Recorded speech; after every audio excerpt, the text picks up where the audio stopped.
በተራራው ላይ ከምዕራፍ 5 ጀምሮ በምንመለከትበት እስከ 7ኛው ምዕራፍ መጨረሻ ድረስ በተራራ ላይ ሲያስተምራቸው እጅግ በጣም አስገራሚ ትምህርት ሲያስተምራቸው ነው የቆየው። ስለዚህ አስደምሟቸዋል በትምህርቱ። ኢየሱስ በማስተማር ግሩም የሆነ አምላክ ነበር። ስሙ ይባረክ።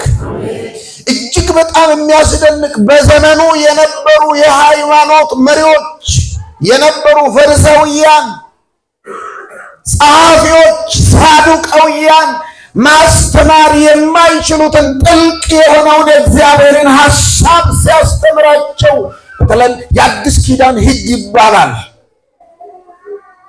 በተለይ ምዕራፍ 6 ላይ ስትመለከቱ አብዛኛው ሕግ ነው።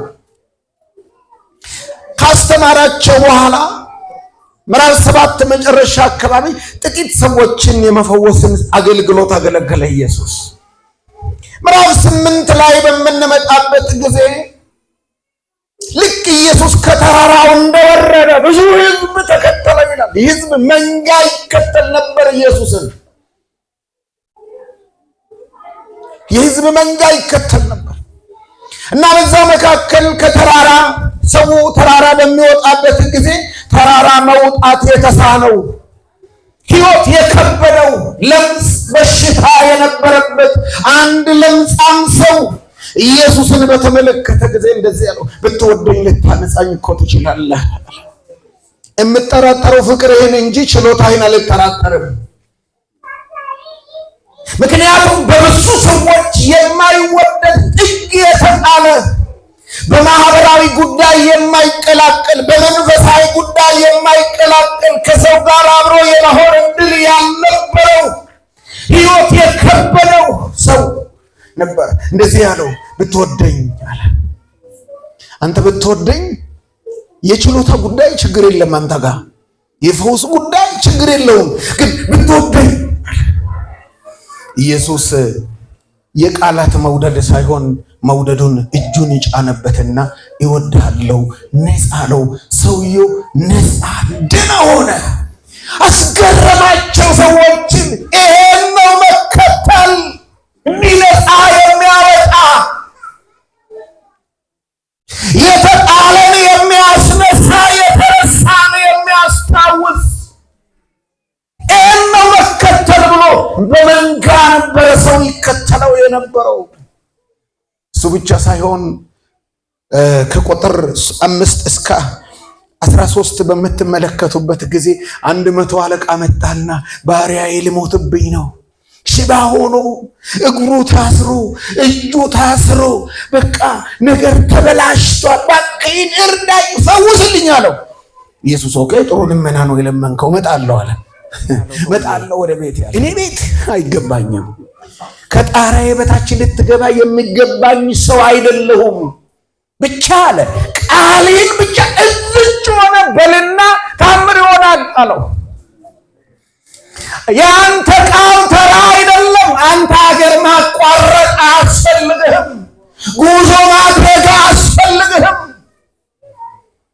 የአንደበትህን ቃል የተናገርከ እንደሆነ በቤተ ውስጥ ያለው በሞት አፋፍ ላይ ያለው ባሪያዬ እንደምነሳ አምናለሁ፣ ግን እንድትመጣ ሰውነቴን አልቆጥረውም። ሰውዬው እኮ የሮም ስልጣን ያለው ሰው ነው። ዘመኑ ሮም የሰለጠነበት ዘመን ነው። አይደለም የሮም 100 አለቃ መሆን፣ ጦር ሰራዊት ኃላፊ መሆን፣ የሮም ሰው መሆን ራሱ ትልቅ ዋጋ ነበረው በዘመኑ። ግን ኢየሱስን እንደዚህ ያለ ሰው ትዕቢትና ራስን ሲያለቃ ስልጣን አለው። ከሮማዊነት አልፎ የጦር ጄኔራል ነው። የከበረን ጌታ ወደ ቤት ማስገባበት ብቃት የለኝም። ኢየሱስ ቃሉን በተናገረ ጊዜ ሽባው ቤት ተፈወሰ። ምን አይነት ጉድ ነው ተባለ። ታዲያ ይህን ካልተከተልን ማንን ነው የምንከተለው አሉ ሰዎች። አንዳንድ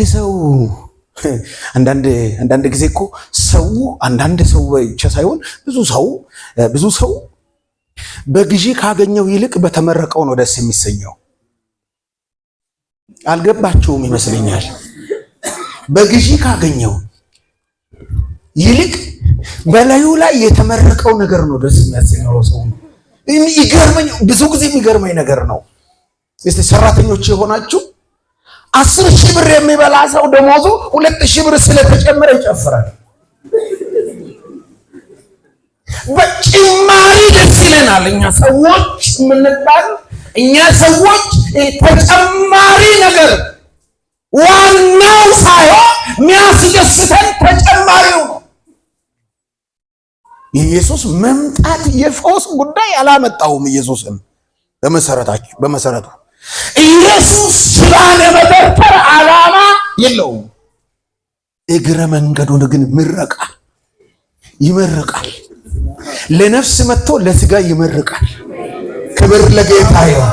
አሜን በሉ እስቲ። ህዝብ ሁሉ ተኮለኮለ ዙሪያው ላይ። ይህ ብቻ አይደለም። ከአገልጋዩ ከጴጥሮስ ጋር ደግሞ ወደ እነ ጴጥሮስ ቤት ሲመጣ ቁጥር 14 እስከ 17 ስትመለከቱ የጴጥሮስ አማት ኒዳድ በሚባል በሽታ አናት ድረስ ያማታልና እቺን ሴት እጇን ያዘና ብድግ አደረገ። ጌታ ኢየሱስ ፈወሰን። ወዲያው ተነስታ አገለገለቻቸው ይላል መጽሐፍ ቅዱስ። ማገልገል አትችልም ነበር ማለት ነው። መቆም አትችልም ነበር። ወዲያው ተነስታ ብለው ስለ መጽሐፍ ቅዱስ ሆን ብሎ በምክንያትም ወዲያው ተነስታ ሲል መነሳት አትችልም ነበር ማለት ነው። ስለዚህ እጅም ስትነሳ ሀገር አንዱ ለአንዱ አድርሶ ሀገር ተነቃቅሎ መጥቶ ኢየሱስ አጠገብ ላይ ተሰበሰበ። ኢየሱስ ክርስቶስ ከዚህ በኋላ ነው ወደ ማዶ እንዲሻገሩ ያለበት ምክንያት ምንድን ነው? ምስጢሩ ምንድን ነው?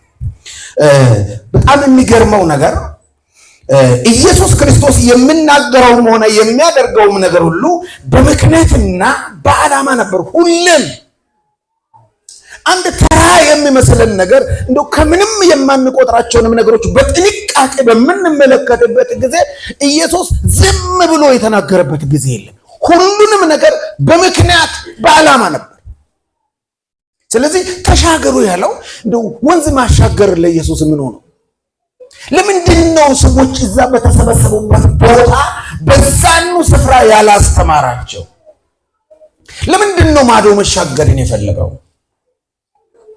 እንደዛ ነው።